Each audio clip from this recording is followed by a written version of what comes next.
Visakha MP Haribabu మీడియాతో మాట్లాడుతున్నారు. ఇప్పుడు ప్రత్యక్ష ప్రసారం ద్వారా చూద్దాం. అందే విధంగా జరిగే చూడటం ఎట్లా అనేది ఆలోచించారు.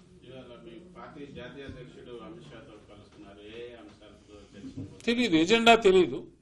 ఈరోజు సాయంత్రం మా జాతీయ అధ్యక్షుడితో కలుస్తున్నాం. వారు అడిగే సమాచారాన్ని మేము ఇస్తాం. బట్ ఏ అంశాల మీద చర్చ జరుగుతుందనే మీద ఎజెండా నిర్ధారణ కాలేదు. జనరల్గా వారు మమ్మల్ని ఆహ్వానించారు కాబట్టి విషయాలు ఏమైతే అడుగుతారో దాని గురించి సమాధానం చెప్తాం. సీట్ల పెంపుకు సంబంధించి కొంత చర్చ జరుగుతున్నట్టున్నారు. సీట్ల పెంపు సాధ్యమేనా, అది జరిగే అవకాశం ఉందా?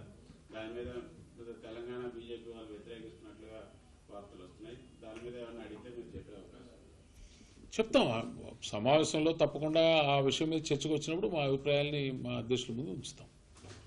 ఏపీ బీజేపీ సీట్ల పెంపుకి సుముఖంగా పార్టీ పరంగా మేము చర్చించలేదు. ప్రాబబ్లీ నా అభిప్రాయం చెప్పమన్నప్పుడు నా అభిప్రాయాన్ని నేను వివరిస్తాను. చెప్తాను, మీటింగ్ అయిన తర్వాత చెప్తాను.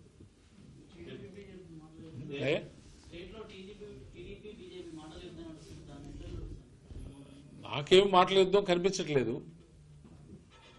యుద్ధం జరిగితే ఆయుధాలతో చేసుకోవాలి, మాటలతో చేసుకోవడం ఎందుకు? అంటే తెలంగాణ బీజేపీ వాళ్ళు సీట్లు పెంచితే ఉన్న వాళ్ళు కూడా టీఆర్ఎస్ లోకి వెళ్ళిపోతారు, మనకేం ఉండదు అని వాళ్ళు వ్యతిరేకిస్తున్నట్లుగా తెలియదు. వాళ్ళ అభిప్రాయం గురించి నేను వ్యాఖ్య చేయను. బట్ నా అభిప్రాయం సీట్ల పెంపు విషయంలో ఏమిటి అనేది మా అధ్యక్షుడికి తప్పకుండా వివరంగా చెప్తాను. రైల్వే జోన్ విషయం ఎప్పుడు ఉంది ప్రస్తావన. మా అధ్యక్షుడితో మాట్లాడడం జరిగింది గతంలో కూడా.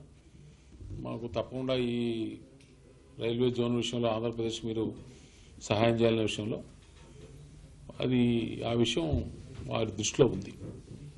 సీఎం చంద్రబాబు నాయుడు గారు బీజేపీ వాళ్ళు వద్దనుకుంటే దండం పెట్టి తర్వాత మాట్లాడుతూ ఉన్నారు, నమస్కార బాణం పెడుతున్నారు. ఏం సరే మిత్రధర్మం పాటించి తెలుగుదేశం పార్టీ నాయకులు చేసిన వాటి మీద నేను వ్యాఖ్యానించకుండా ఉండడం నేను మిత్రధర్మం పాటించినట్టు అవుతుందని భావిస్తున్నాను.